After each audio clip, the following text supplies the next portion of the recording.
গত শুক্রবার খুন ও ধর্ষণ করা হয়েছিল আর.জি. কর হাসপাতালের মহিলা চিকিৎসককে।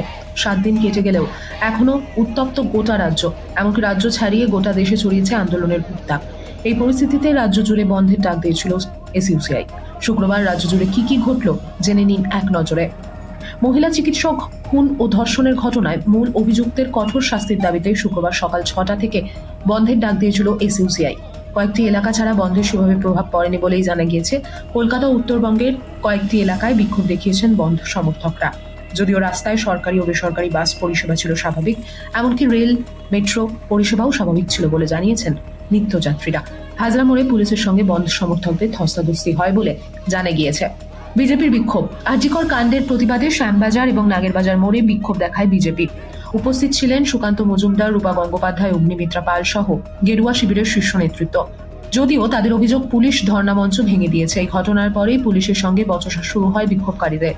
সুকান্ত, রুদ্রনীল সহ কয়েকজন বিজেপি নেতাকে আটক করা হয়। সিপি বিনীত গোয়েলের সাংবাদিক বৈঠক। শুক্রবার সাংবাদিক বৈঠক করে সোশ্যাল মিডিয়ায় গুজব না ছড়ানোর পরামর্শ দিয়েছেন কলকাতা পুলিশ কমিশনার বিনীত গোয়েল।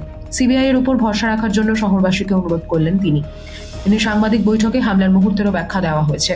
পাশাপাশি কেন্দ্রীয় তদন্তকারী সংস্থার উপর ভরসা রাখার জন্য অনুরোধ করেছেন।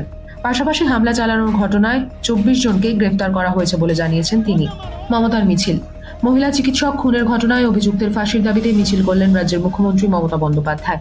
মৌলালি থেকে শুরু করে জেরিনা ক্রসিং পর্যন্ত মিছিল করেন তিনি এবং সবশেষে সমাবেশ করেন।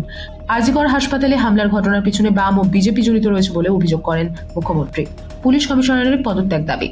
হাসপাতালে হামলার ঘটনার জেরে কলকাতা পুলিশ কমিশনার বিনীত গোয়েলের পদত্যাগ দাবি করলেন আন্দোলনরত পড়ুয়ারা। শুক্রবার বিকালে তাদের তরফে একটি সাংবাদিক বৈঠক করা হয়। সেখানে জুনিয়র ডাক্তাররা দাবি করেন অবিলম্বে কলকাতা পুলিশ কমিশনারকে পদত্যাগ করতে হবে। সন্দীপ ঘোষকে পাকড়াও সিবিআই এর। আর.জি. কর হাসপাতালের সদ্য প্রাক্তন অধ্যক্ষ সন্দীপ ঘোষকে পাকড়াও করে সিজিও কমপ্লেক্স নিয়ে যায় কেন্দ্রীয় তদন্তকারী সংস্থা সিবিআই। তাকে রাস্তা থেকে ধরা হয়। শুক্রবার বিকেল 3টে নাগাদ তাকে সিজিও কমপ্লেক্সে নিয়ে যাওয়া হয় বলে খবর পাওয়া গিয়েছে। সিবিআই এর হাজিরা এড়িয়েছিলেন তিনি।